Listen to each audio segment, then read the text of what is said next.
Hello, everyone, and welcome to episode 36 of our Journeyman series here on Football Coach College Dynasty. This is Turnover Carbon, and no matter what happens in this video, these will be our last games at Fresno State. Whether we go all the way and win our third national championship at Fresno State, or if we flame out and lose early in the playoffs, the end result is the same. We are leaving Fresno State for undoubtedly less green pastures, but a fresh start none the less. For those of you who missed the last episode, I highly recommend you go and watch it, even though I have spoiled the fact that we won every game. There are some very good games in there, especially the week one against Ohio State.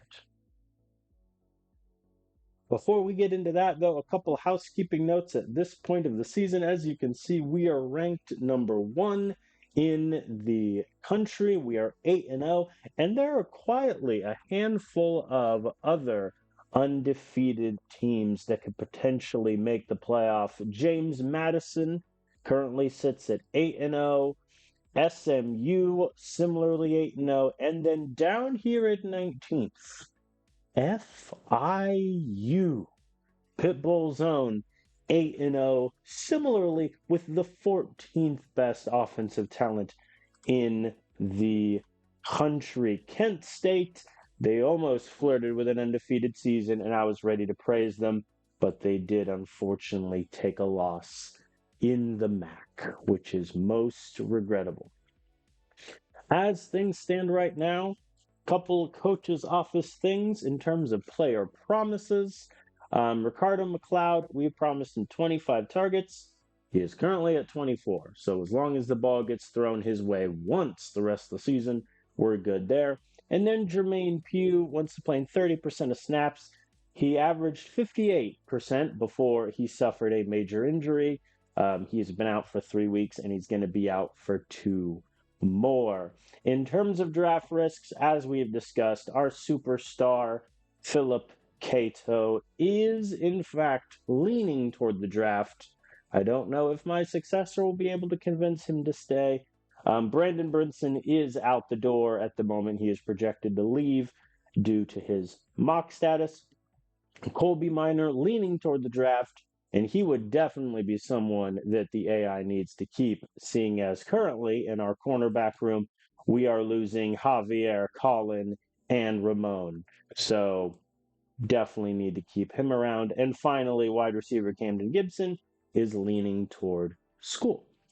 Transfer risks, there's a lot. I'm not really going to go into the transfer risk players because I'm not going to be here next season.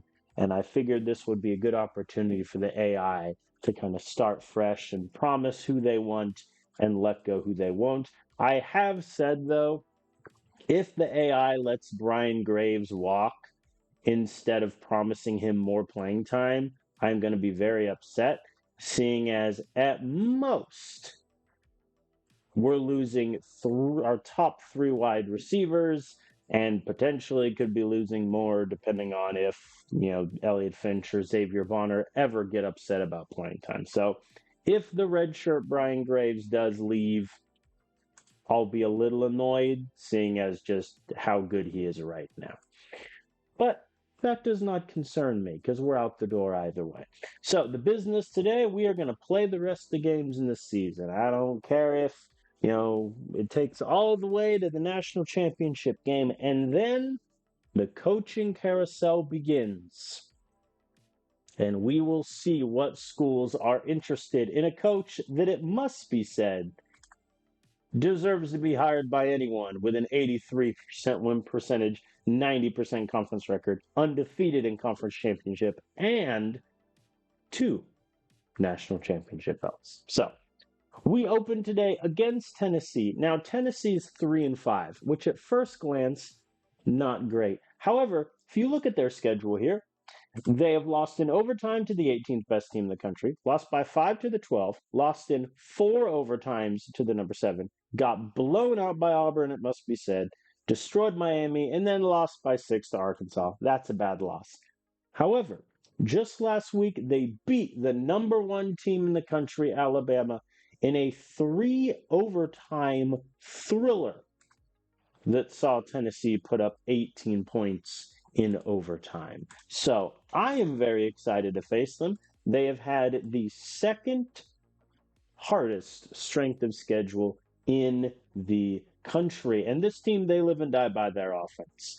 They get a lot of yards per attempt over passing, and they average 200 rush yards a game. They're led by, it must be said, a very good quarterback in Osvaldo Sutton, who's been their starter for the last 3 seasons, and he's currently having his best ever season yet. He's going to shatter his touchdowns and the yards he has put up.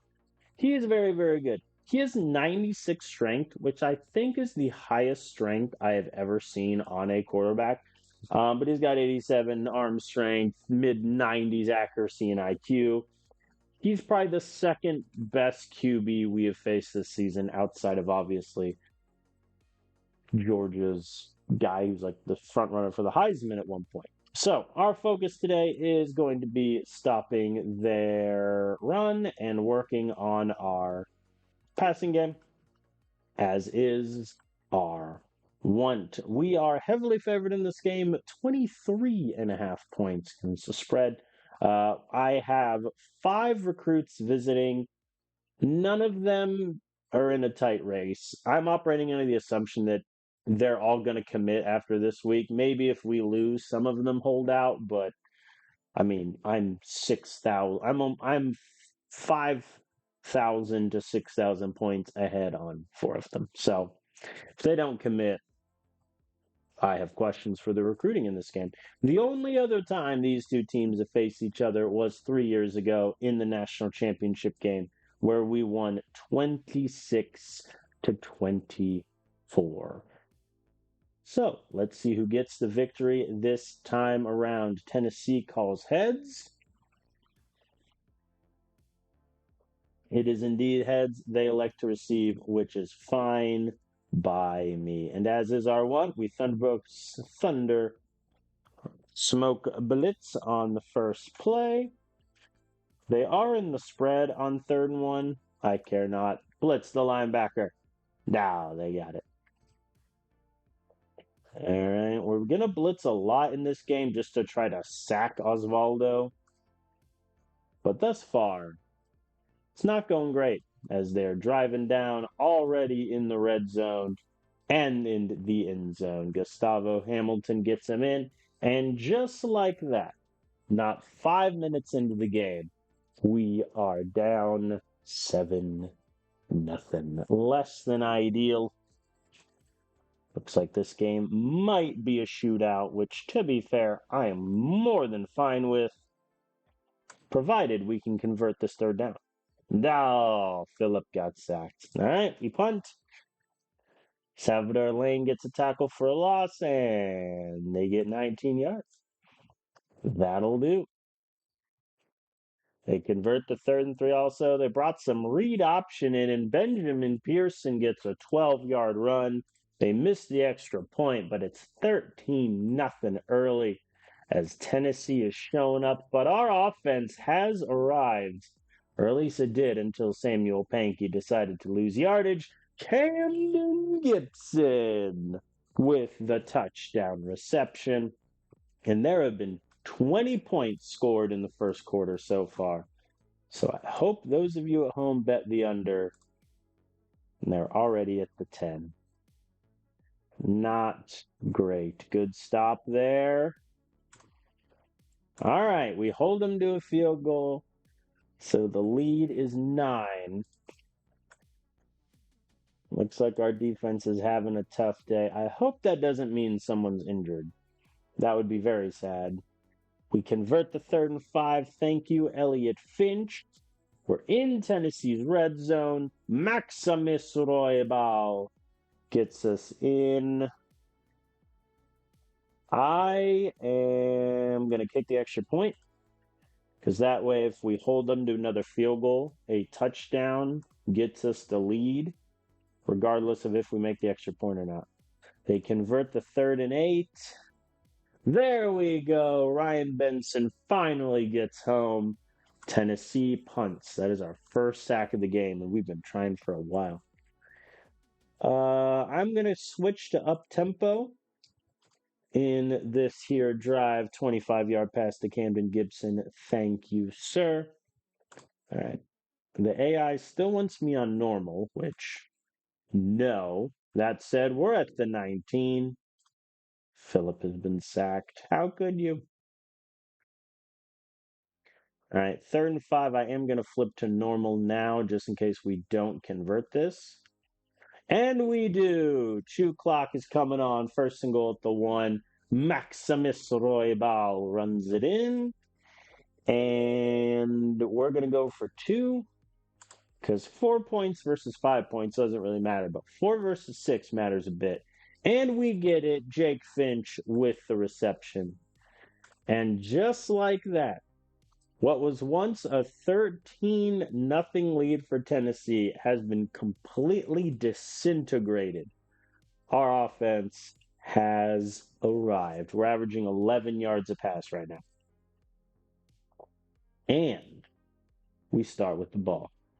Oi! Prince Philip has gone down. All right, 3rd and 3. Good run by Pankey. Converts it. I think we might go pretty pass heavy today if we're having this much success. That said, if Phillip keeps getting sacked, maybe we won't. And that drive died. I'm just going to keep blitzing. Ah, they passed it over us. How rude of them. They fail to convert the 3rd and 13, though. Okay, our defense, after getting shredded a bit, has put together some good drives. Roy Ball gets us the 1st. Yeah, with Calhoun not playing his best, we're definitely going to go pass heavy here. No conversion, but we make the field goal. 9-point lead. They get 3 when they need 3. Fair enough. And they get 25 when they need 13. Man, for how good our corners are on paper, I feel like they get burned a lot. Good blitz there. 3rd and 3, we're blitzing again. And they don't get it. They do make the field goal, though. So 6-point game.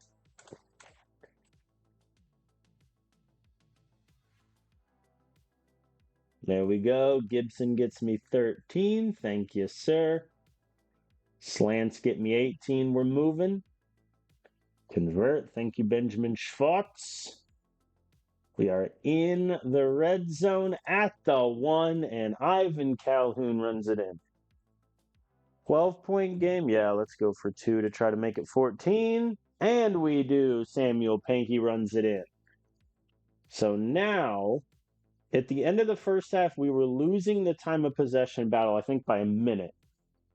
With 6 minutes left, we have overtaken them by 9 minutes in time of possession. That is how you build a lead and hold on to it. Edwin Cole forces the fumble and recovers. And just like that, we are already in Tennessee's red zone. Roy Ball runs it in again. And that could do it. As Tennessee ran it on 4th and 8. I'm not going to question it. I feel like maybe I should. We are not going to attempt a long field goal. We'll just punt it back to them. See if our backups that are now in can do anything. The engage 8 there was inspired. All right. So Tennessee does score. And they succeed in the onside kick. I mean, that is what it is. But we beat Tennessee 40-27. So we went on a 40-14 run after they scored those 2 opening touchdowns. Very good performance from the offense. Prince Phillip, 21-29, 267 yards, got himself a touchdown. Quietly, Maximus Roy Ball, he had 5 carries, but 3 of them were touchdowns. Calhoun gets over 100 yards and a touchdown. Shout out to Cam Gibson, 7 catches, 111 yards, and a touchdown. McLeod got his targets, so that is one player promise we will be keeping. Perfect day kicking. No complaints there as we beat Tennessee. To be fair, the Tennessee job might be open at the end of the season. As I said in the previous video, I think in terms of conferences I want to go to, I want to go to either SEC or Big 12 would be my 2 big ones. My previous save on this channel, I was already in the Big 10 and the ACC. Oh, Ramon Knapp is back to full strength. So he is going to move up, I think, ahead of Minor, which is going to drop Bradley Chang. Yeah, I'm just going to have to pick one of these. I mean, see, Chang and Aldridge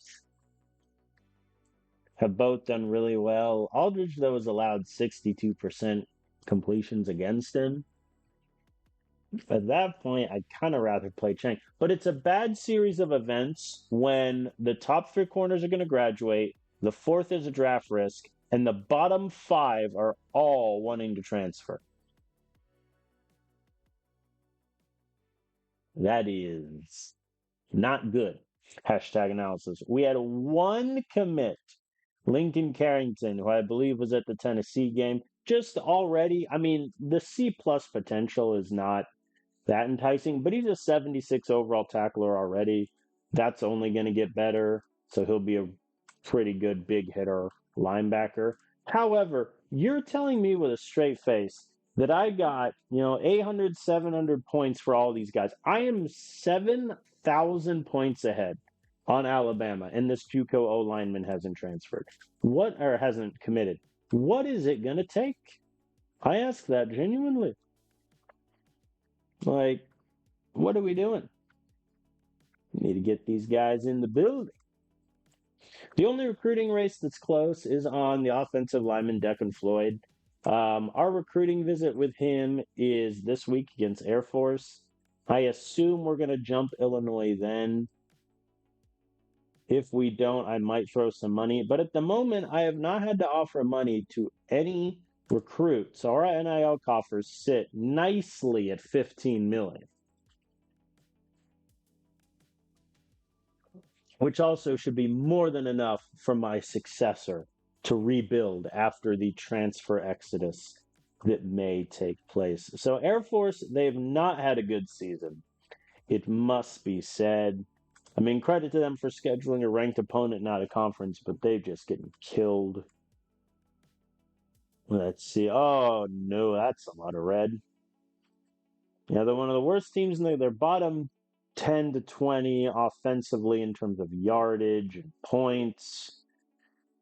Their run defense is pretty solid, but that might just be because they're facing bad opponents as their strength of schedule does in fact show. Their quarterback room is grim. Taylor Klein, who, I mean, he hasn't been terrible.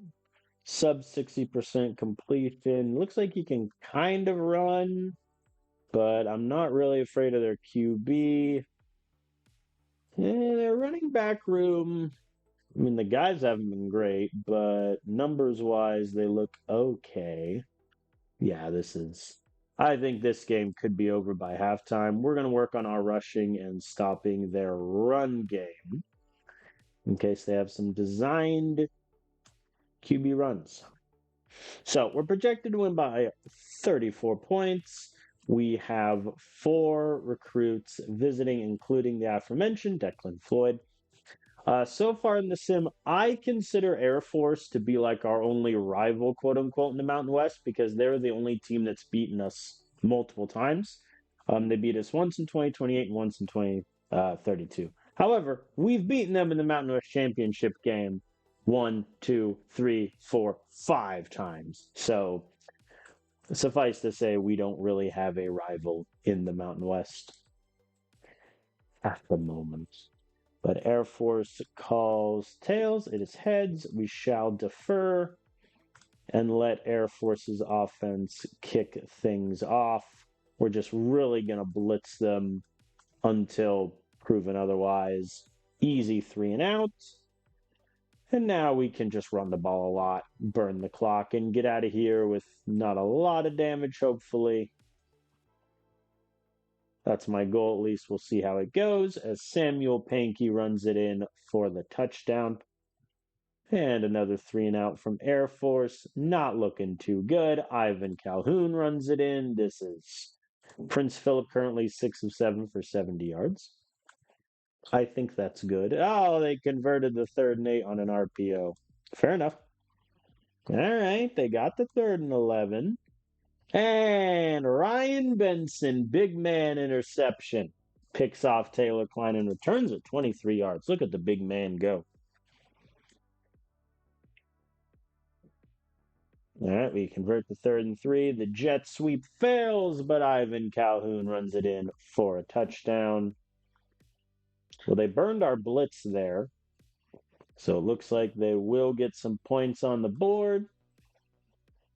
Not a touchdown, though. Defense holds them to a field goal. And Ricardo McLeod with the touchdown off the play action. This is, yeah, like I said, over at halftime. I think Air Force had a couple years, and they even had one year where they were undefeated at the latter half of the season and were ranked. We're just going to chew clock. Never mind. But I think the days of them being a challenger to us definitely gone as we do 3 passes, each one getting 20 plus yards into the end zone. You hate to see it if you're Air Force. And to make matters worse, we start with the football. Oh boy. Jet sweep. Didn't really work that time either, but they held us to, and we had to punt. How often does that happen today? Oh no, it was 2nd and 1 and they couldn't get a yard. Oh boy. At this point, I'm just doing what the AI wants, but I think we'll run it a lot just to burn clock. Oh, they stopped us again. And Edwin Cole this time with the pick almost takes it to the house, but he got stopped at the 1. And Ivan Calhoun runs it in after Roy Ball failed a couple times. We're just going to sidestep that, I think. And Tristan Muldrow with the sack as the backups are now in at the start of the quarter. Damon Taylor is going to get a lot of run, which is good. Amir Yancey is even getting involved. That's when you know things are out of control. Let's just kick the field goal. Take the points. Defense gets another stop. Thank you, lads. We get the first down to McLeod. We're just going to keep passing it. Never mind, Aaron got sacked. Hey, and Gunnar McCormick fumbled, and they recovered. All right, well, we do have a turnover at the end, but that is what it is. We beat Air Force 45-10. We stopped their run game. They ran it 30 times and only got 2 yards an attempt. That'll do. Prince Philip, 13 of 17, 170 yards, 2 touchdowns. Aaron O'Connor did well in relief, which is good. Not a lot of attempts to go around for the guys, but pretty spread out. Calhoun averaged 11 yards a carry, which is just insane. Gibson McLeod got touchdowns, which is good. Only 2 targets for Wells, which is a bit shaky, but perfect on kicks. No complaints. We down Air Force once again, and I believe that mathematically eliminates them from winning their division. So if I remember correctly, like only one person in the other Mountain West division even had a record above 500. Though I will have to check to confirm. Jermaine Pugh is back from his injury. So he is going to slide back to that number one role. How did Caden Wiley do in relief? Not anything too crazy.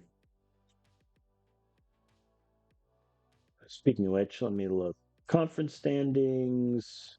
Yeah, like Boise State is the only team in the Mountain Division that has a record above 500. Like, they're the only one. I feel so bad for San Diego State. I mean, as I've said multiple times, no team is going to be happier that I'm leaving than San Diego State because they've had like a really good save. Like they've had 9 win, 10 win, 11 win seasons, and they haven't made the Mountain West Championship game because every year I've just been 1 win better, which is unfortunate. All right, we had 4 players commit, really only 2 of note. First, JUCO linebacker Theodore Henley, who is a really well-rounded linebacker. I hope the speed goes up a little bit. He's not going to be a great coverage guy, but he's definitely ready to play year one. Couple depth, high potential D lineman, and then QB Jake Best, who he's going to be a backup QB for Fresno, obviously, but also he's quietly not that bad. The athleticism just isn't there. That's clear. But I mean, 77 arm strength, 74 accuracy. He's got okay ball carrier vision if they ever decide to make him a running QB. So he could potentially become something. So let's remove those commits. And now we are down to only 6 targets remaining. The recruiting visit gave me 750 points, so that does put us barely ahead of Illinois. So unless they offer money, Declan Floyd will, in fact, be ours. And I do want to get Declan Floyd because the only other linebacker we're going for is Ty Elliott, who's a JUCO guy who's going to play immediately. So I need to keep that sort of depth going. All right, let's talk San Diego State, our official rival. They're 9-1 after losing early to Texas Tech. They've run the gambit against the Mountain West FECS schools. However, they have had the second easiest strength of schedule in the country. I can only imagine who has the easiest, if that's the second. I mean, looks like they've been a pretty good passing team. They're number 1 in the country in pass yards and yards. Yeah, they're just massacring the Mountain West offensively. Their defense, though, not that great. I mean, they're good against the run, horrendous against the pass. Landon Herring is their QB still, which is good. Yeah, he was a starter, then a backup. Now he's their starter again. Looks like they gave him a little bit of a run game, which is interesting. But yeah, he's not too shabby. Their running back room has been pretty good this season, though. Ooh, Justin Gates is nice. Yeah, they got some good. They got a good team. And San Diego State's got a really good team. So I think in that case, let's stop their downfield passing and work on our downfield passing. All right, so if we win this game, we will have beaten our rival San Diego State every year we were at Fresno State. Ran the gambit, destroyed them. We're projected to win by 13.5 points. They have 5 recruits visiting. All right, let's rock and roll. We'll call tails. I mean, in terms of record, this is our toughest opponent this season.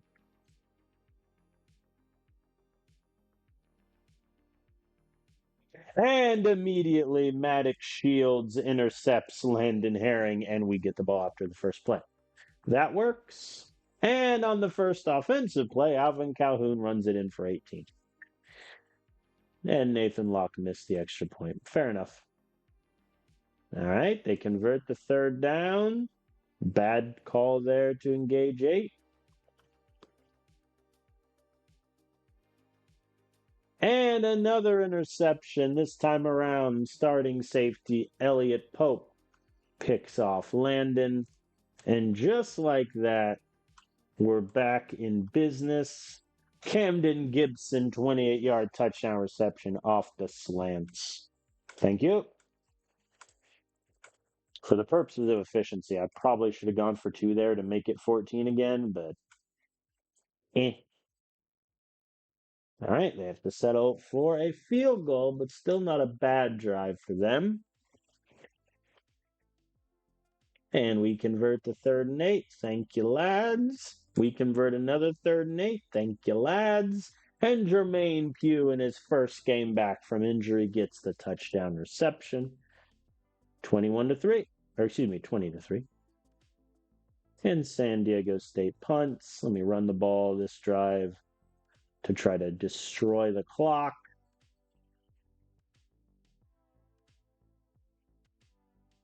There we go. Maximus Roybal ones it in. We're up by 24. And yeah, let's go up tempo. Let's at least give it a shot to get into field goal range. And Phillip got sacked. Never mind. I'm going to take that as a sign and just run the ball and kill some clock. Sometimes, you just got to take things as a sign. All right. Let's get back to running the ball. Kill as much clock as humanly possible so that we get out of here. Maximus Roybal runs it in, and we're already up 34-3. And San Diego State punts once again. Not like this. Samuel Pankey, 37-yard touchdown run. It's 41 points. San Diego State is driving, and they get a 37-yard touchdown pass of their own. All right. They're not going quietly, which I respect. And a 26-yard pass, that'll do. All right, the Calhoun, one play before being benched for the backups, gets a 32-yard touchdown run. Oh, boy. All right, backups are in on defense, and they surrender the touchdown. But it's fine. I love that Calhoun is like, hold on, before you bench me, let me just get another touchdown for the old stat. Because Calhoun, he's gunning for the Heisman this year. I don't know if he'll get it, but he's going for it. And Maximus Roybal, another touchdown. Wow, I mean, they are cutting up our backups. All right, credit to them. They scored another touchdown to end it, and Connor got sacked. He keeps getting sacked when he comes in as a backup. But we beat San Diego State 55-23. 14 of their points came when the backups were in, so I'm not too concerned about that. We were 8 of 8 on 3rd down. Yeah, their passing game kind of burned us a little bit. Herring had a pretty good game, obviously. Ignoring the 2 picks. Passing-wise, he played well. Prince Phillip, 16-18, 236 yards, 2 touchdowns. That'll play. Calhoun, 133 yards, 2 touchdowns. Maximus Roybal, 50 yards, 3 touchdowns. Pink got a touchdown. Amir Yancey got a carry. He went backwards, killing me. But Gibson did great. I think, no sacks is a bit concerning. But other than that, pretty dominant performance. I think our defense looked a little shaky once the backups came in, but at that point, you're really splitting hairs. So, all right, we beat our rival once again, and that means while I was at Fresno State, they went undefeated against the rival. Oi, Maximus Roybal goes down.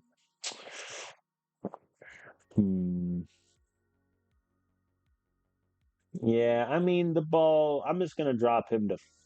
I'm gonna drop him to 4. I'm just gonna flip him and Damon Taylor. That'll also give Taylor a little bit more reps as we close out the season against UNLV. In all honesty, I doubt the backups will come in much in the playoffs, but we'll see. Any commits? No commits. All right. That means when we go into the postseason, we'll still have quite a few recruits that have not committed. USC, by the way, they had their visit with Dustin Welsh, and they offered him a scholarship. They are still 6,000 points away. I don't know how these guys haven't committed. Similarly, Ohio State had their visit with um, Caden Lawson, and even though they got 1,300 points, they're still 1,300 points behind. So hopefully we get commitments from those men soon. Okay, we are going to finish out the regular season against UNLV, who it must be said haven't been great. They did beat me once though, so they are worthy somewhat of my respect. They're 4-7. They beat BYU and Oregon State. That's not nothing. They scheduled Kent State. Foolish, foolish decision. And they got beat by winless Hawaii. That tells me all I need to know. To be fair, they do have some of my former players though. Jude Allen went to UNLV to be their third running back, and so far he's having a much worse season than he did with me. So the grass not always greener, my friend. Other than that, I mean, they got a good wide receiver room. Their O line is bad. Their D line is somehow even worse. Their line, okay, I'm sensing a thing. So in that case, we'll work on our running game and stopping their run. Now, the only reason we take UNLV seriously is they beat us in 2030 to end the season and denied us an undefeated season there. I have no recruits visiting because why would I have them visit? So, here we go. Tails wins. We will elect to defer, and let's see if UNLV can surprise us. All right, they convert the 3rd and 6, but not the 3rd and 11. All right, so Dave, 2 runs and a 49-yard slant touchdown to Jared Wells. Yeah, I don't think UNLV is going to be stealing one here. I'm having that distinct impression. They did hold us to a field goal there. And Devin Allen gets a sack. That's good for him. He's had a quieter year relative to last year, which, is fine. Oi, Ivan fumbled. That is his first fumble of his career at Fresno State. Well, to be fair, if you were going to tell me, hey, Calhoun's going to fumble, what opponent do you want? UNLV would be up there in my choice, though Hawaii or San Jose State would be my actual guess. And Damon Taylor runs in for a touchdown. I really want him to get a lot of reps today. Fresno State's losing 2 their top running backs, and odds are the AI will replace 1 in the portal, but I'd like to see Damon Taylor get some action as Calhoun runs it in. I think I'm excited to change schools. I'll just talk about something else as we railroad UNLV now.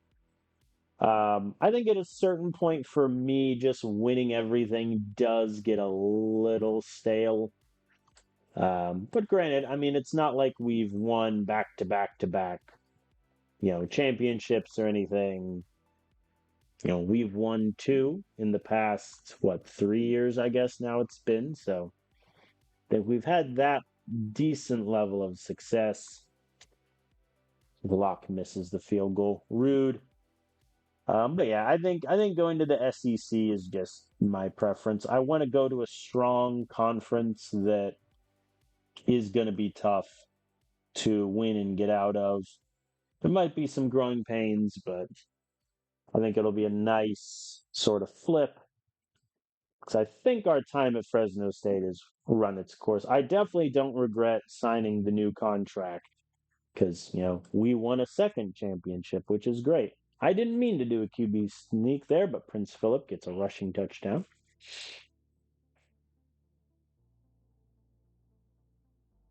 They converted the 4th and 2, mainly because I was feeling lazy and didn't blitz. But UNLV puts points on the board. We have to punt.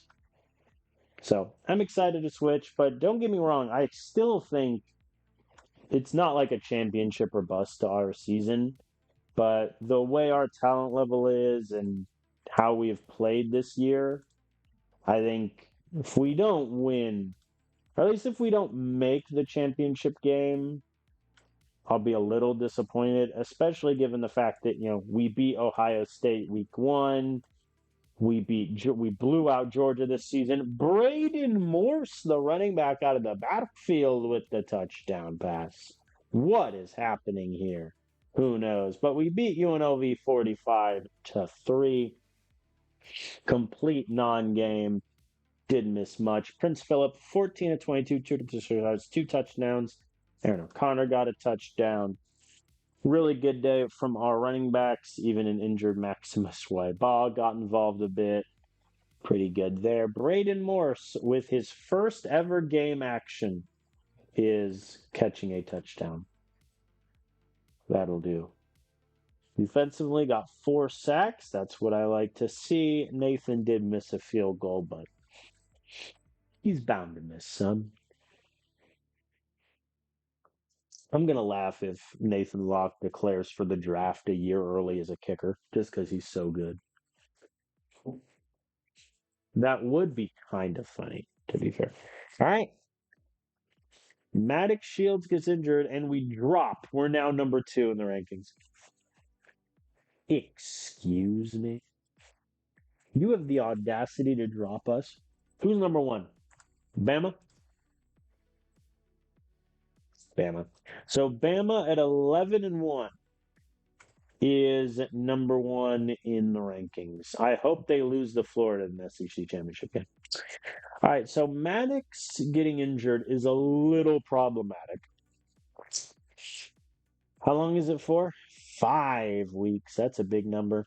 I think I just do that.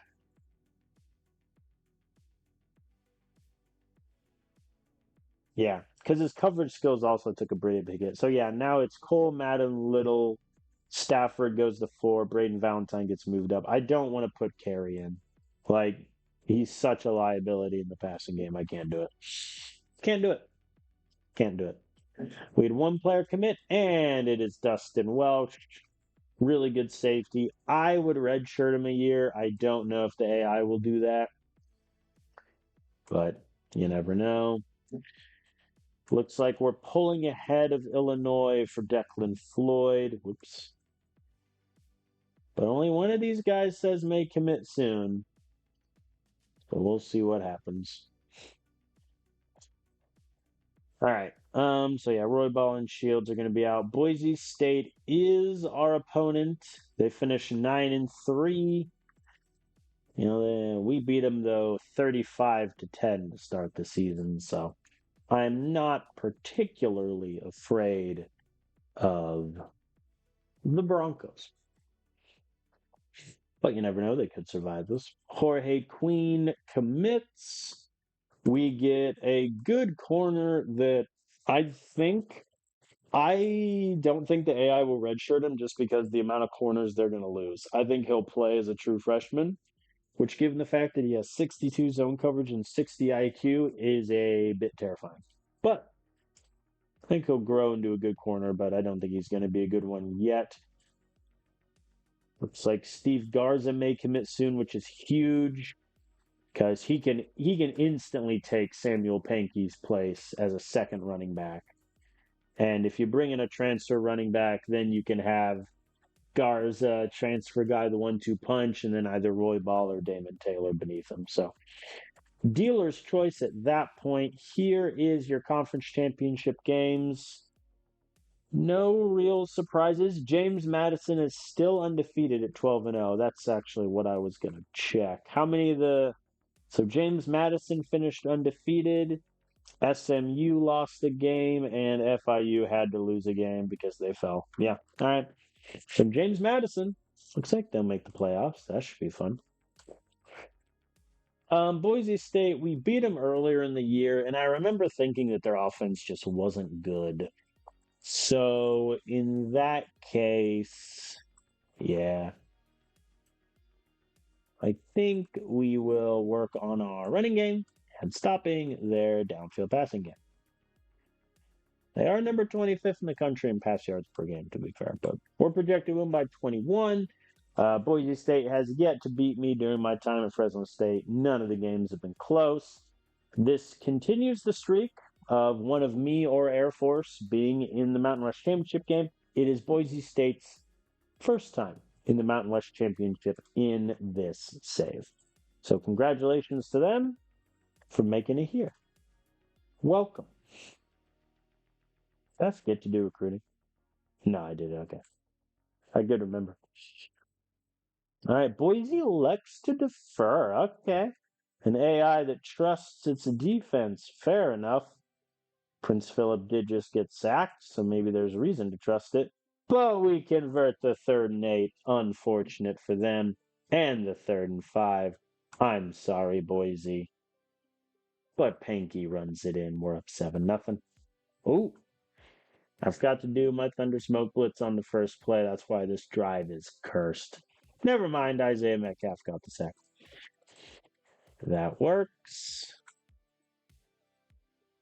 All right, so we're going to get Damon Taylor involved in the run game, which is a slightly terrifying proposition.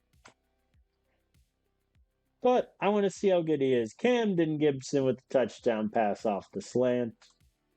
14-0. If we win this game, that continues my streak of winning the Mountain West Championship at every year I've been at Fresno State. We even converted to 3rd and 16. Like, at what point do you just feel sorry for him? It's Calhoun runs it in. All right. We've been forced to punt, and they can't do anything with it. So sad. All right, let's switch to up-tempo, see if we can just get some extra points.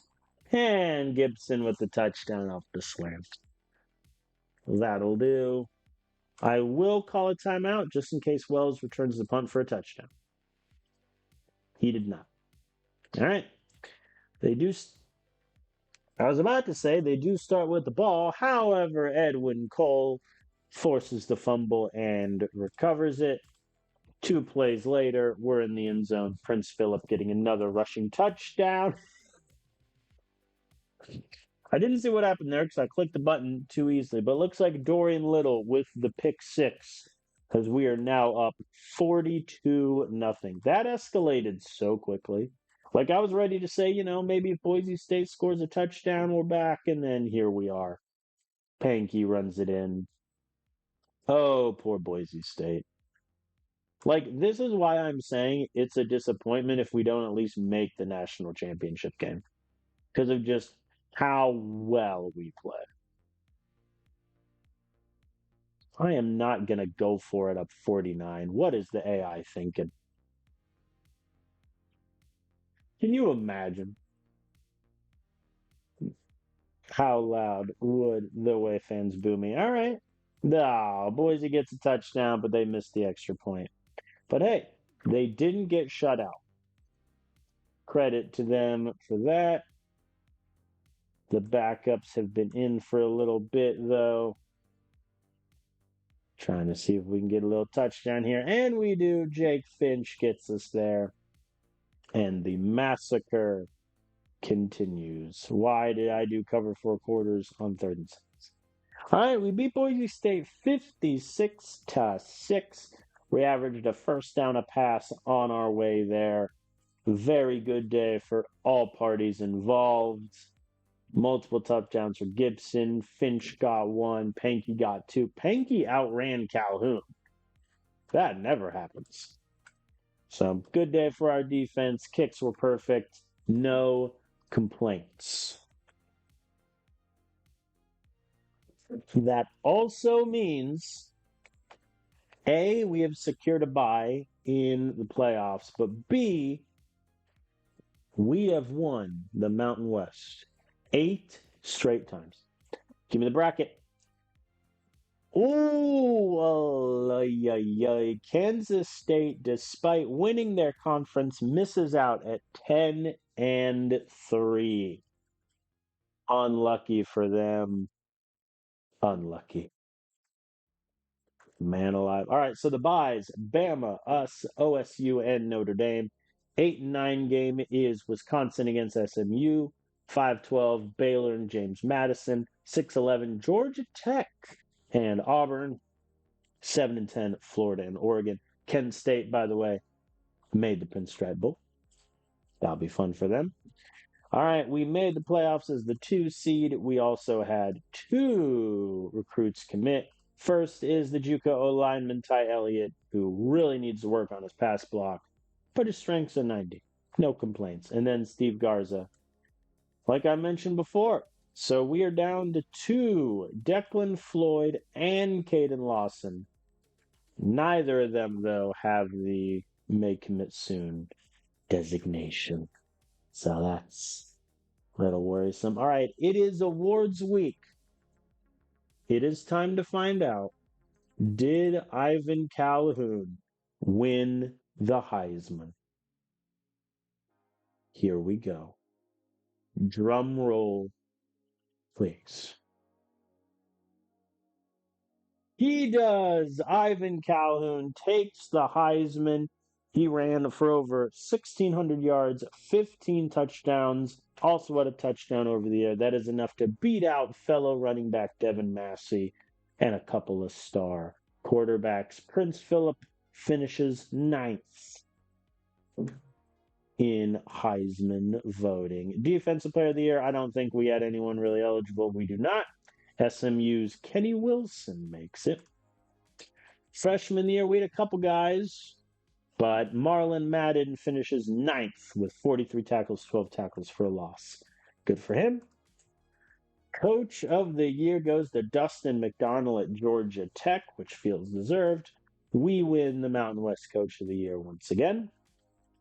All-Americans, 3 first-team offense. Ivan Calhoun. Camden Gibson makes it with his 1,000-yard, 7-touchdown season. And finally, Jared Wells makes it as the return specialist. He had 2 return touchdowns to his name. First-team defense, linebacker Edwin Cole with 9 tackles for loss, 4 sacks, 2 forced fumbles, and a pick. Second team All-American on offense is offensive lineman Gavin Fowler. 19 pancakes, 1 sack, which I'm going to be honest, seems a lot lower than what the other 5 guys had. But it's fair. No one on the third team. All right, let us look, though, at... Did anyone make second team All-Freshman? Nah. All right, first team All-Freshman, Ricardo McLeod at wide receiver. Jake Finch at tight end, Dal Chaparro at O-line, Ryan Benson at D-line, Marlon Madden at linebacker, Bradley Cheng at corner, and Salvador Lang at safety. Good for them. Let's talk conference. Player of the year was Ivan Calhoun. Defensive player of the year, Edwin Cole. Freshman of the year, Marlon Madden. First team Mountain West, Prince Philip, Ivan, Sammy. Look at our boy.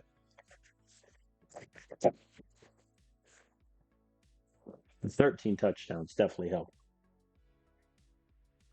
Our entire starting offensive line makes it first team Mountain West. Gavin, Jace, Eddie? Eric. I was close. Dallas and Pereira makes it. Nathan Lockett, kicker. Defensively, yay, Devin Allen made it. That's good. Edwin Cole, Maddox Shields, Javier, Ramon, and Colby make it at corner. Sellers and Pope, the safeties. Second team all Mountain West. Philip Ramsey at offensive line. Charlie Phillips also there. And defensively, Dorian Little and Colin Wright. Your award winners. And still no commits. Both of them have the may commit soon tag, though. Time for the bowl games and the first round of playoffs. Let's advance and see who we face in the quarterfinal of the postseason. We got an achievement. One of our players won Player of the Year. And we face number 7 Oregon. SMU beat Wisconsin Good for them. That's awesome. Baylor crushed James Madison. Thanks for coming out. Auburn likewise crushed Georgia Tech, and Oregon beats Florida. Oh, Baylor. I've heard some people say that in this game, Baylor is like always overpowered and crazy. And you know what? Gestures at screen. I believe it. All right, we did have a commit offensive lineman, Declan Floyd, who already is pretty well balanced. And if he gets good blocking results, he'll be a really, really good O lineman. Caden Lawson, I need you to commit, buddy. Please. Okay, so those were those results. Some of the bowl games were played. Oh, Kent State lost to North Carolina. You're killing me, guys. San Diego State lost to Illinois. And Boise State won the LA Bowl. Good for them. Any other Mountain West guys? Wyoming got beaten by Bowling Green. That's embarrassing. Nevada beat Missouri. We have bested the SEC. Let's go. That is kind of funny. All right, so Maximus Roybal is fully healed. So him and Damon will flip. And Damon did pretty well, I would say, in his 2 games at third running back. All right, let's talk Oregon. They went 12-2, 7-2 in the Pac-10, and then they won the Pac-10 by beating Stanford in the championship game. They didn't schedule a good out of conference, really, like Ball State and Delaware. What are we doing? You know, they haven't faced that difficult of competition. They did beat Florida, though, in the first round. Looks like they live and die by their defense and their running game. Their passing game is bottom 20 in terms of yards per game. Pretty good defense against the run, solid against the pass. Okay. Nathaniel Miller is their QB this year. Very accurate. Also has some running ability to his name. Okay. That could pose some problems, but yeah, I mean, their defense won multiple linebacker safety of the year awards. Yeah. All right. So it looks like they're living and dying by their defense. That being the case, we're going to work on our running game and stopping their running game.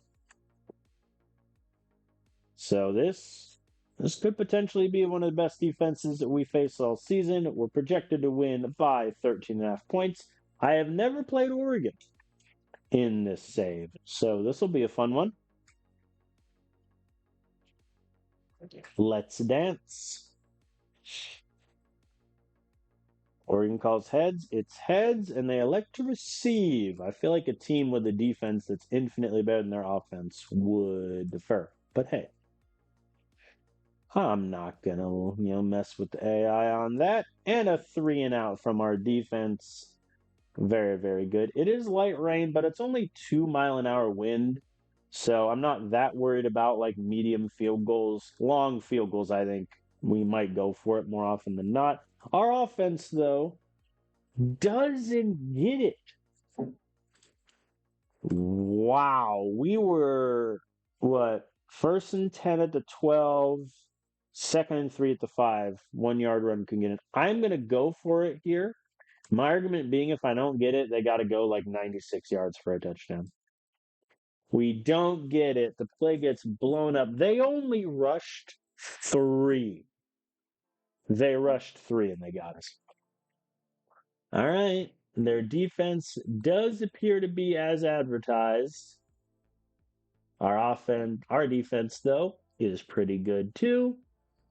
We get the ball back in Oregon territory. We're at the 7, and this time Calhoun makes him pay with the touchdown. All right, pretty good start. And Nicholas Stafford forces and recovers the fumble. We got the ball back. And I was about to say we're in the red zone. We're in the end zone, Samuel Pankey 15-yard run. All right, pretty good start. And I mean, if their defense is as good as advertised, we might not score that many more points the rest of the way. I say that and we're end up scoring like 35 points. I should have passed it. I'll punt. I think our defense has been good enough. I'll punt. Good stop. And there we go. We get the ball right back, and we're in even better field position than had we gone for it and made it. All right. Jermaine Pugh getting involved in the passing game. 46-yarder. Yeah, let's kick it. No dice. Missed. All right. Yeah, I think hindsight being 2020, I just punt that and hope to burn them, but defense gets another stop, and we will punt once again. So, I mean, their defense has been pretty good. I mean, one of our touchdowns came after they fumbled, and we had great field position. Other than that, they're looking solid. Don't know why I did the jet sweep there. They sack Prince Philip, and we punt once again as Oregon converts their third down. They're on the move. They try a long field goal, and they make it.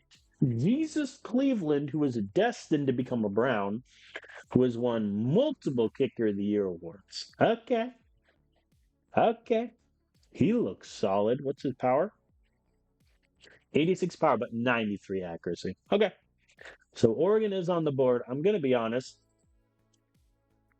I don't really care that they scored a field goal. We're still up by 11. Never mind. We're up by more. Jared Wells, 59-yard touchdown off the slant. That might be the backbreaker if our defense can hold on.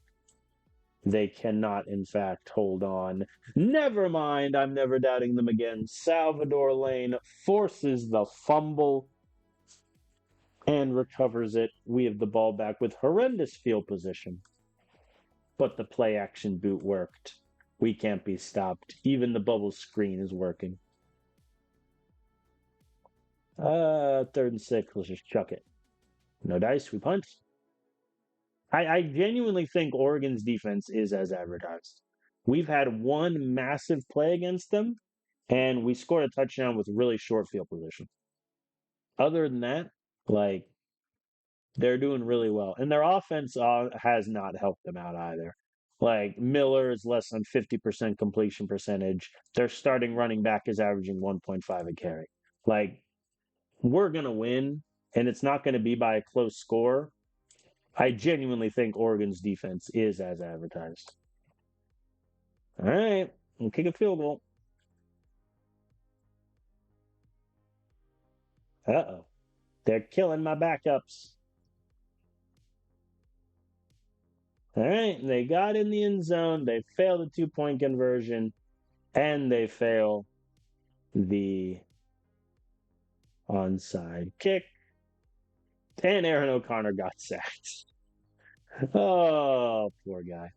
All right, we beat Oregon 24-9. I think they deserve solid credit for their defensive performance. But Ivan Calhoun, I think, is just too good. 7.5 yards a carry, got 135 yards. Did really well for us. Prince Philip had a solid day. He didn't have to throw it that much. Really, I mean, Gibson was targeted 7 times. Wells targeted 4. That's about it. Yeah, Locke missed a field goal. Yeah, I mean, I think if our offense isn't as crisp, I think in the beginning especially, then that game could have genuinely gone differently. But we get the win against Oregon 24-9. And Gavin Fowler is hurt, but Maddox Shields is back.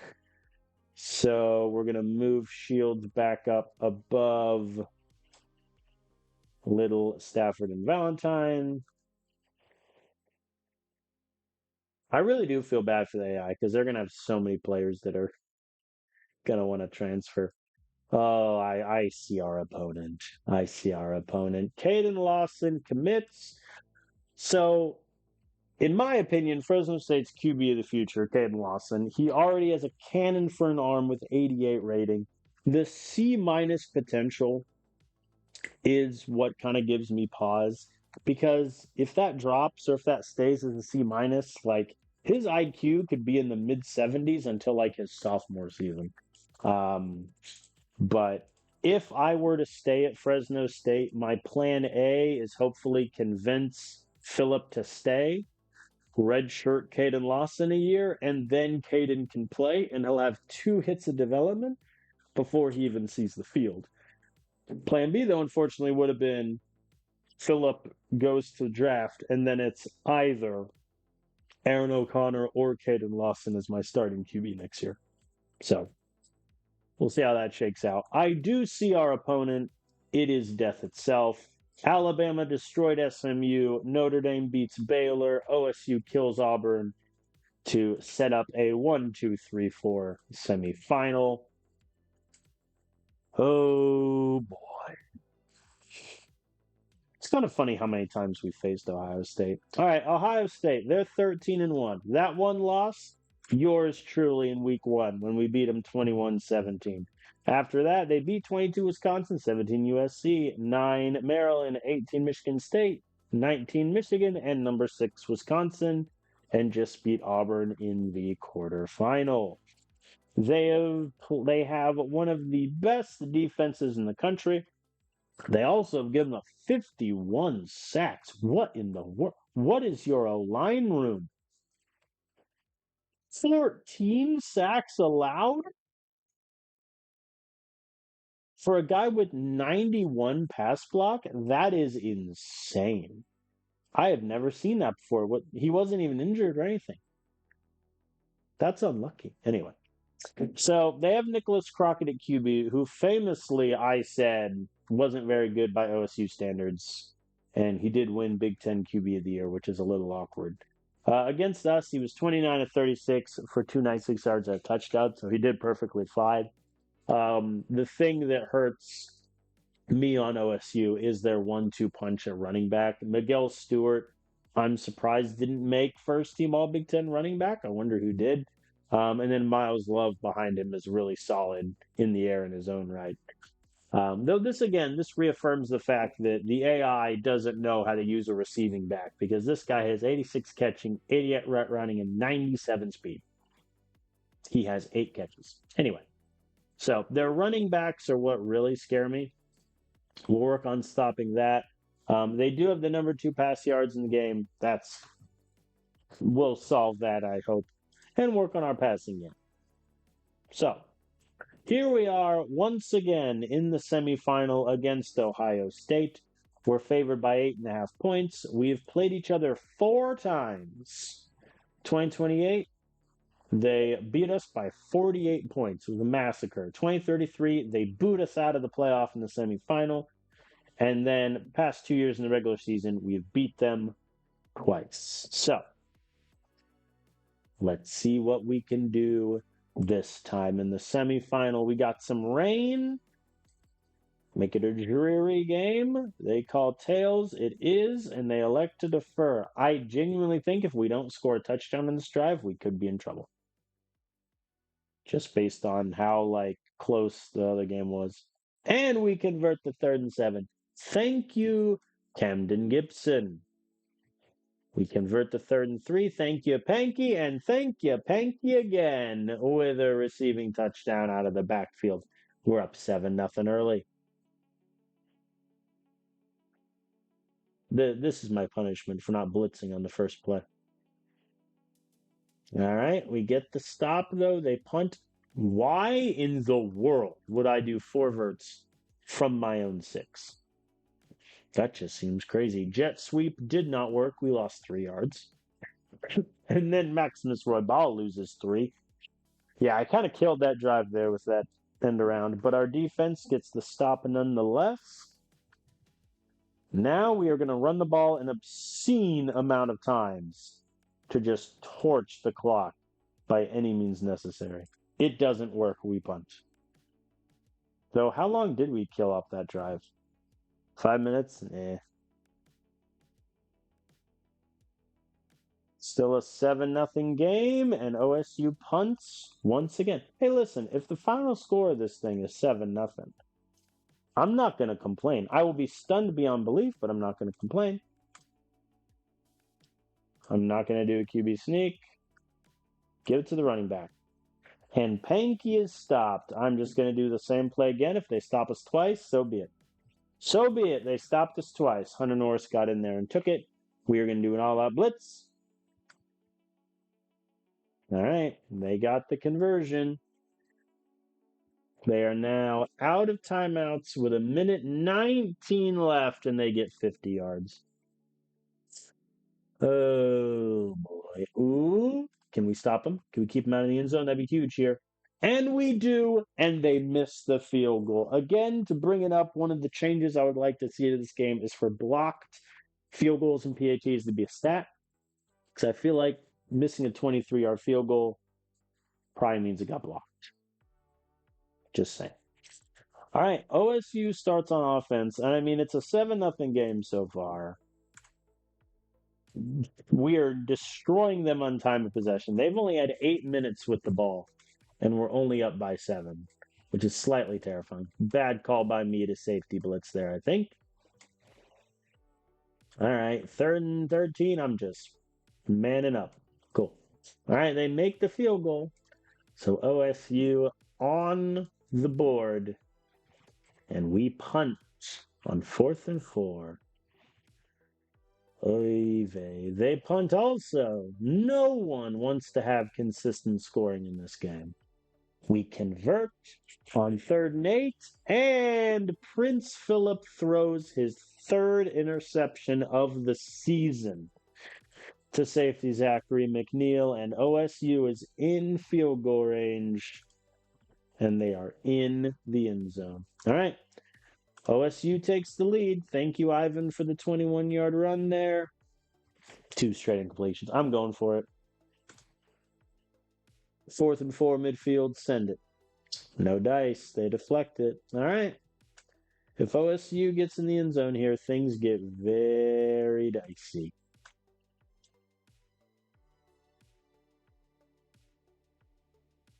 All right. We hold them to a field goal. 6-point game.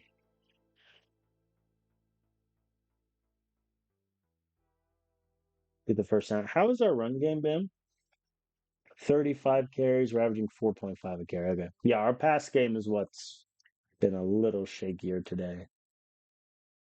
All right. 3rd and 2. I am going to run it. We get 0. I was expecting more than 0. We convert on the slants. Thank you, Benjamin Schwartz. Maximus Roy Ball gets us the first down. I'm keeping shoot clock on because we have to score. Like, nothing else really matters here. 3rd and goal at the 1. You already know. Ivan Calhoun gets us in. Extra point is good. Okay. We're up by 1 with 2:30 left. Can our defense get the stop? No, they get 7 yards when they need 6. They burned us on the RPO. They are out of timeouts. Blitz them. And we get it! Isaiah Metcalf forces the fumble. Caleb Hampton recovers. The defensive lineman coming up early and often. For the heck of it, kick the field goal. We make it. We win 17-13 against Ohio State. Wow. That was a game. Prince Philip has probably the worst game. I mean, definitely the worst game of the season. Maybe his career. 13-24, 148 yards, touchdowns through the pick. Calhoun, 1 yard shy of 100. He got his touchdown, though. Panky did okay. Maximus Roybal just got crushed there. I think for next game, I'm going to go down to 2 running backs. Really spread out. And Gibson was targeted 10 times. He had 2 catches. Who was their corner on him? Give him a medal. But our defense got 2 sacks, and obviously that forced fumble at the end. The crowd must have gone insane. as we barely escape against Ohio State. Man alive. I would love to see Ohio State play Oregon. I'll have to see if they play each other. And it was a certified classic. I agree. And Notre Dame beat Alabama in the semifinal 37 to 20. Okay. Our opponent in the national championship game, number 4, Notre Dame. I'll get to them in a sec. First things first, we're going to drop to a 2-man running back rotation with just Calhoun and Pankey. I think Roy Ball is a little bit overmatched for this. So I think I am going to drop to 2.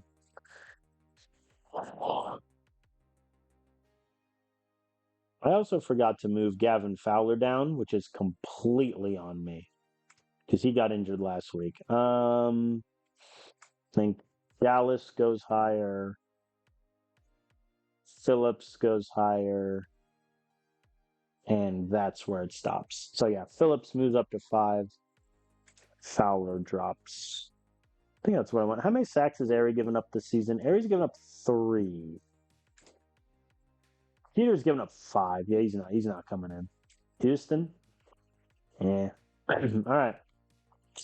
So once again, we're in the national championship game. We are 2-0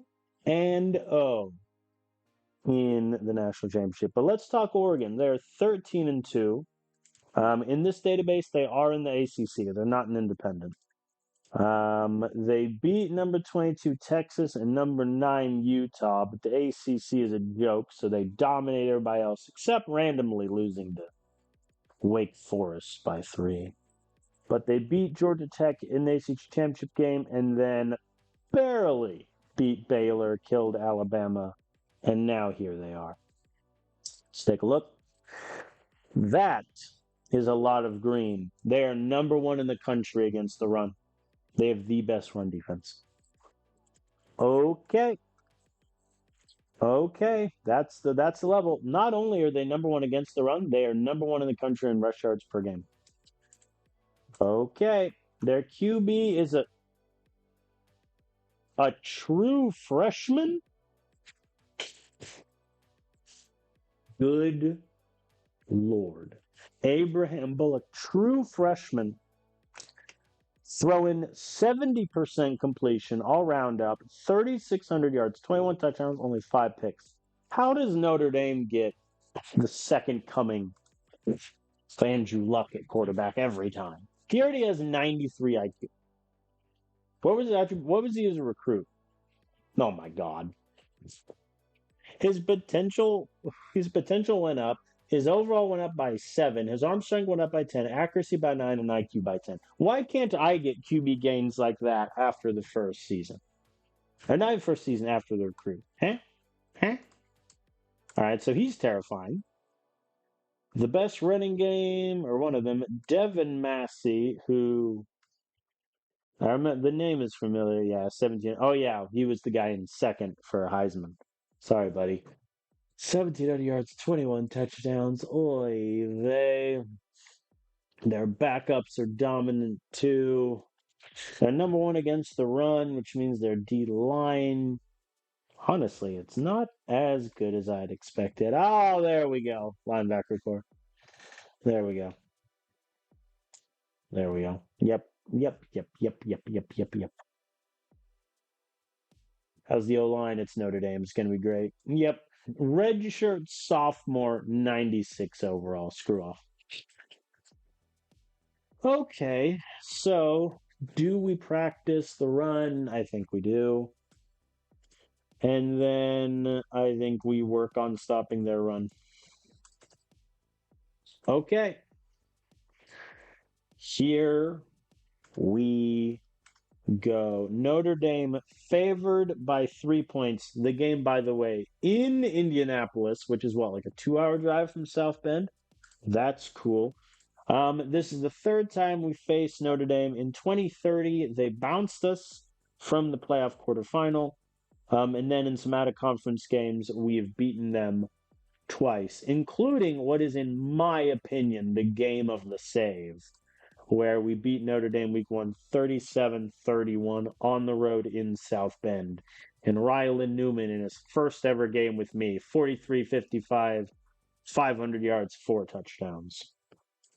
And people wonder why he's in the Ring of Honor. So, if we get a repeat of that game, this will be fun. In terms of the championship game, this is the first time Notre Dame is back since when they won it in 2030. And this is the third time I've been here. We won it in 2032, won it in 2034. And now we're back. Here we go. All right, Notre Dame. They call heads. And it is tails. I'm going to defer. Here we go. They are a run team that might eviscerate us. We'll see. We shall see. 3rd and 3, I'm sending the house. If they burn us, they burn us. And they don't. Marlon Madden sends Massey tumbling backwards. They punt. Okay. Let us now see how good the number 1 rushing defense is. Ivan Calhoun gets 14 yards. He can't be beaten. Can't be stopped. Jared Wells, 19 yards. We're moving. We're cooking. Oh, Benjamin Schwartz, 29-yard pass. Send him deep and let him work. We convert the 3rd and 3 to the 4-yard line, and Calhoun runs it in. I'm sorry. Number 1 rushing defense. I'm sorry. Is this accurate? I'm getting way too cocky. They're going to kill us now. Oh boy, good call on the engaging, and Colin Wright forces and recovers the fumble on Jackson McLean. We have the ball back at the 10, and Camden Gibson off the slant is our go-to. We're in the end zone. We're up 14. All right, yeah, this is going to be a game. We're up 14-0, and Jackson McLean returns the kickoff at 97 yards to the house. Notre Dame responds early and immediately. We convert the 3rd and 2. Good job, lads. That was crazy. We're up 14-0, top of the world, then they just return the kickoff to the house. How rude. Calhoun having great success. I say that and he went backwards. I'm sorry, Ivan. I cursed you there. All right, we'll settle for the field goal. 10-point game. They punt. How many times have they passed the ball? They've only passed the ball twice. Dos. That's crazy. And we stopped their run, too. Our defense is doing really good. I think as long as our offense can just burn clock, irregardless of if we score a touchdown, kick a field goal, or whatever, I think we'll be in good business. We don't convert the 3rd and 13, so we punt. That was a net, 15-yard punt, by the way, because it was a touchback. All right, good job, defense. Ooh, and Jared Wells with a 40-yard punt return. That gives us a chance of field goal range now. 3rd and 4, let's try to get it. Come on. No dice. All right, we'll punt. We'll give the ball back to them. And that is the end of the half. I mean, listen, their only points are a kickoff return for a touchdown. After one half, their starting QB is 2 of 3 for 12 yards. Their starting running back is 12 carries for 42 yards, and their backup running back is 6 carries for 20. And we start with the football? I think as long as we don't turn the ball over, this game is ours. Our defense is just doing that good. We convert the 3rd and 4. Thank you. And Jermaine Pugh gets us 26. We're in the red zone already. Yeah, I'll pass. No dice. All right, field goal. 13-point game now. They burned us. Uh-oh.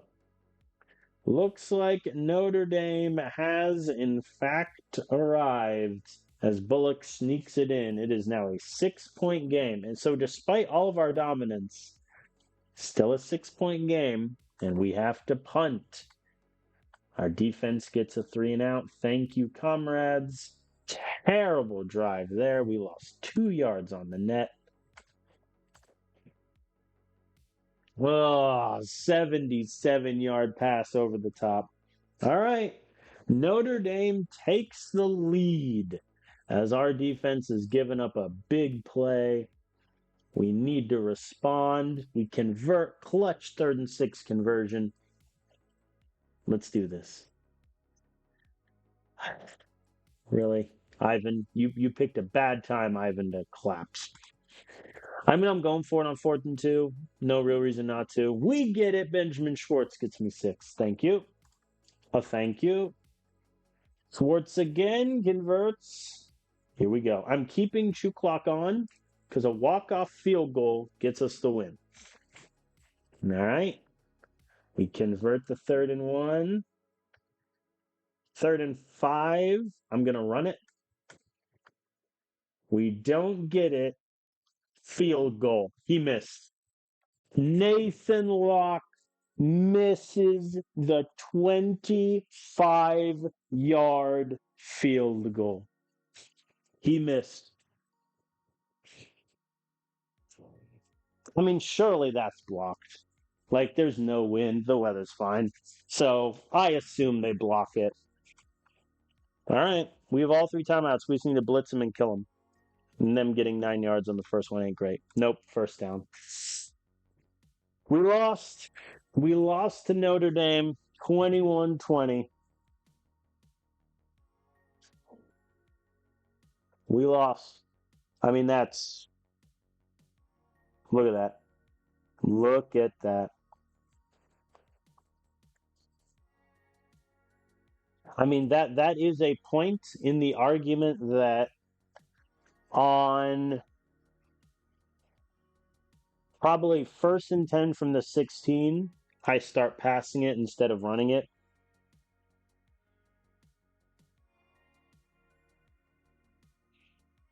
Unbelievable. Lock misses. I mean, but in reality, the game was lost for us, I think, when they return the kickoff for a touchdown. We do respond with a field goal to make it 10. But then after that, 6 plays punt, 3 plays punt. We score a field goal. They immediately respond with a touchdown drive. And then 3-and-out, 3-and-out. They score a touchdown. We need a final drive to win it. That's what did it. Yeah. I think our offense for about a quarter and a half was firing on all cylinders. And then the rest of the game, they just didn't have it. Punts, punts, punts. Well, in terms of disappointing games, that's up there.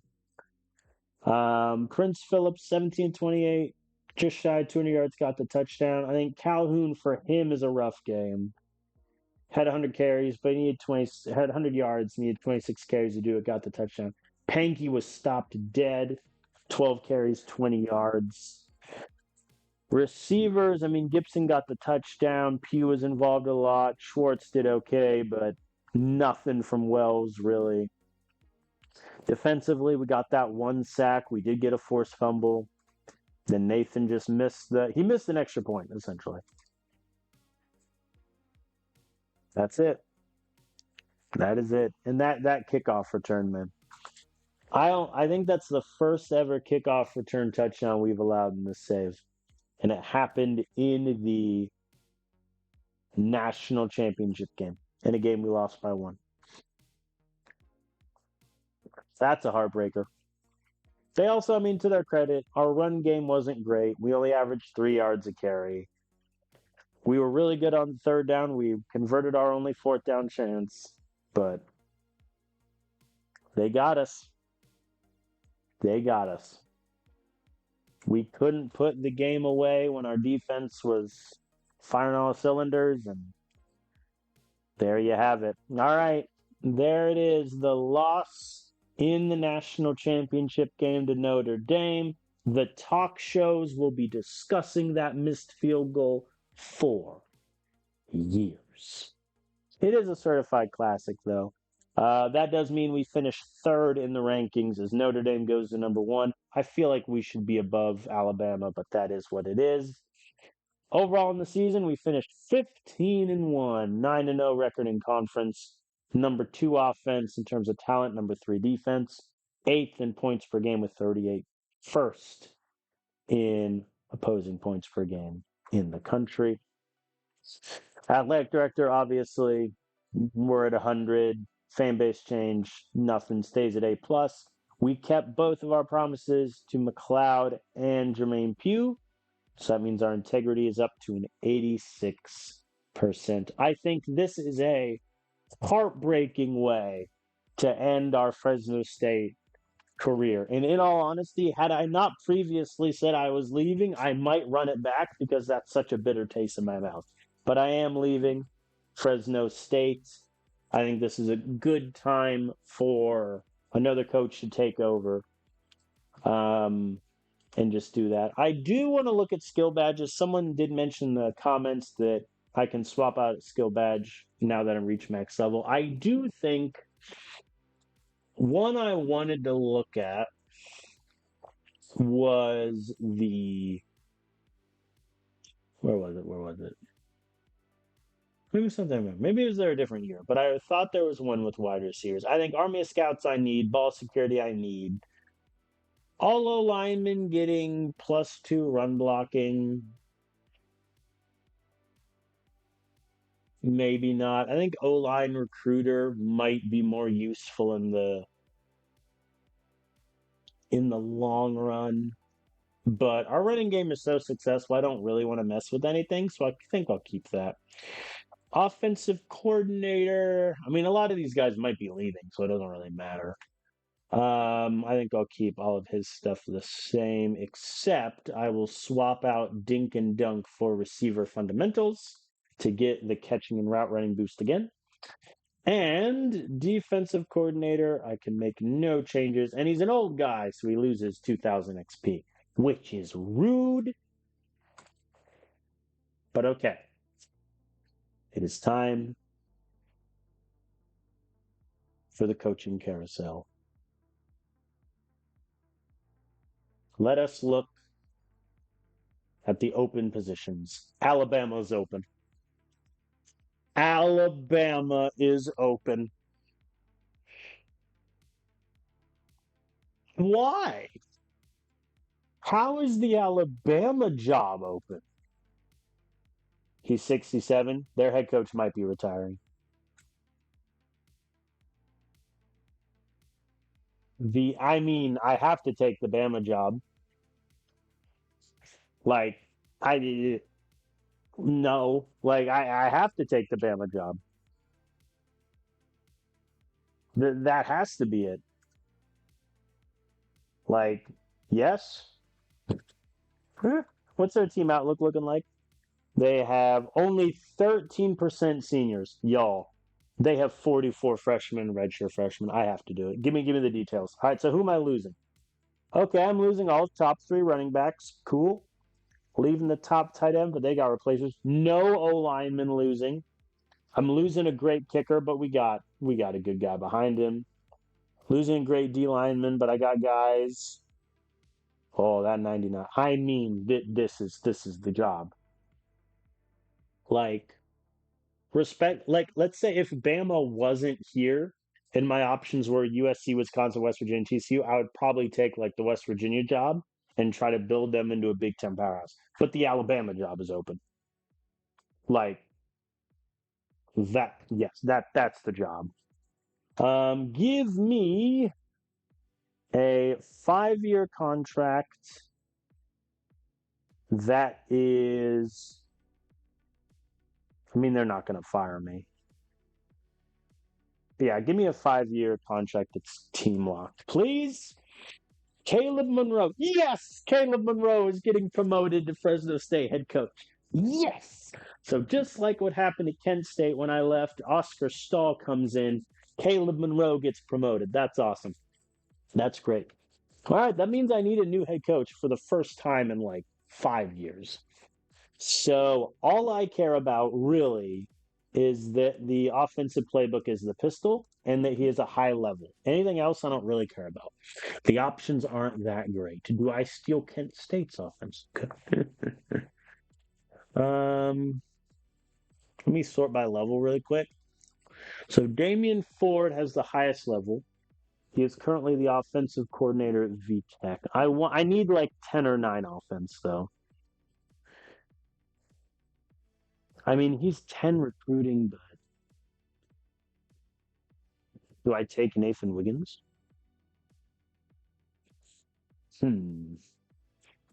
Do I take Nathan Wiggins from San Diego State? He's got 10 training. With a coordinator, I care more about training than I do recruiting, though one recruiting is really bad. I think Cameron Ramsey at Cal, if I'm being honest, I get 8 offense, 6 training, and 7. Well, at that point, I'd take Ford because he's 2 higher level. And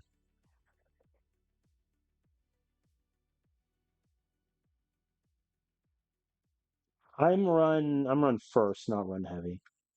Oh wait, no, that's Caleb. I'm run first. Um,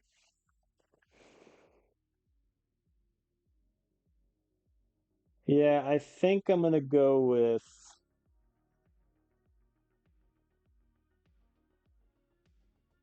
Yeah, I think I'm gonna go with Damian Ford. I'm losing a little bit of offense, but I'm getting a better balanced hit of training and recruiting. Whereas if I went with someone with like 10 offense and 10 training, I'm only getting a 1 level of recruiter. So Damian Ford, my friend, 4-year coach lock. Defensive coordinator, no one is going after Kyler Cruz. So he is going to remain my defensive coordinator, and I will do a 4-year double lock for 2 years, as is our want. And now we're at Alabama. Oh boy. Coaching changes around the league. I have blown up quite a few things. Caleb Monroe gets promoted. He takes Ethan Mueller, the offensive coordinator at SMU, who just had a great year. That's a good call. Defensive coordinator, they go for Texas State Bobcats, Leon Carpio. It's a pretty good spread, to be fair. Okay. Okay. So I assume the Alabama head coach retired. Yeah, Damon Tello retired. That's why they needed a new one. All right. Anyone get fired in the Mountain West after I left? Nope.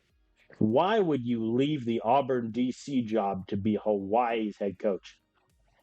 You madman. Are you from Hawaii, sir? No. What a crazy decision. All right, so SEC, I'm coming in as the new head coach. Alabama's former defensive coordinator left to be head coach at West Virginia. Former offensive coordinator goes to Nebraska. Wow. I didn't expect the Alabama job to be available. And we got 3 achievements. Climbing ladder, sign a contract, accept a head coaching job from a top 10 prestige school. Giving Tree, lose both assistants to head coaching jobs in the same year. I didn't, though. I still have Kayla. I still have Kyler. Or maybe it's glitched because the Bama guys lost 2 and I just came. I don't know. And then I got strike oppose. I have 1 year players, 1 player of the year, and then I'd like to thank my agent signed 100 million worth of contracts. Well, that'll do. Okay. We're the head coach of Bama. Ooh, I can convince a guy to stay. Safety Mark Carr. All these guys leaving doesn't really affect me. What's my safety room without Mark? I mean, it's pretty good. The snap percentages are going to be bugged. That always happens. The safety room looks okay. Corner room looks okay. Don't get me wrong. This guy's a 97 potential and he's a god. What will it be? NIL money 0? How? What do you mean NIL money 0?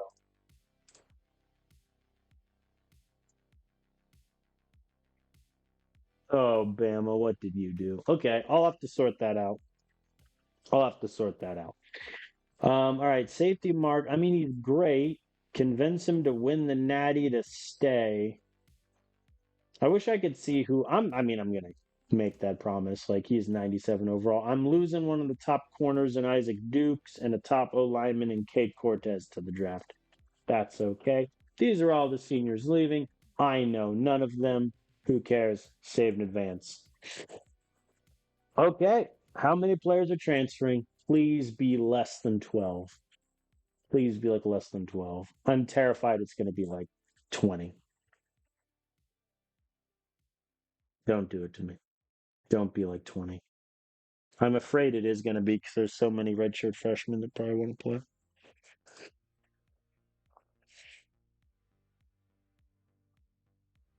I'm not prepared for this.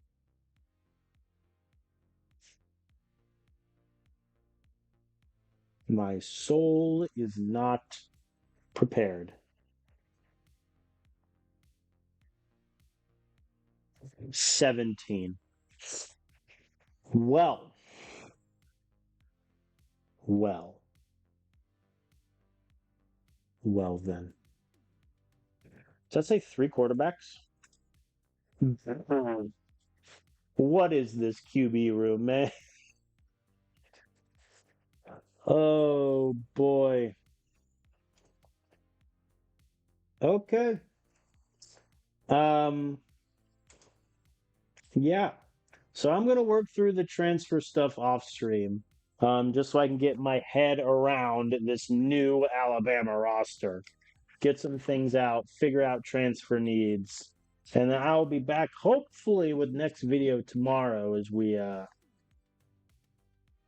get started. That's insane. That's actually insane. Look at all those top players. Man alive. All right, so I will figure out the players that are transferring, any cuts that I need to make, but we have closed the door on our career at Fresno State. We won the Mountain West 8 times, made the playoffs 7 of those seasons, and won the national championship twice. Without question, one of the most successful runs any coach has ever had, period, end of story. But now we bring our talents to Alabama in need of a coach after their coach retired, and in steps yours truly. So, when one door closes, a gold shining door opens up behind it. And I will see you all next time. We will go through the transfers, transfer portal, preseason and offseason for what will become one of the most interesting years of this save. Thank you all for watching, and I'll see you next time.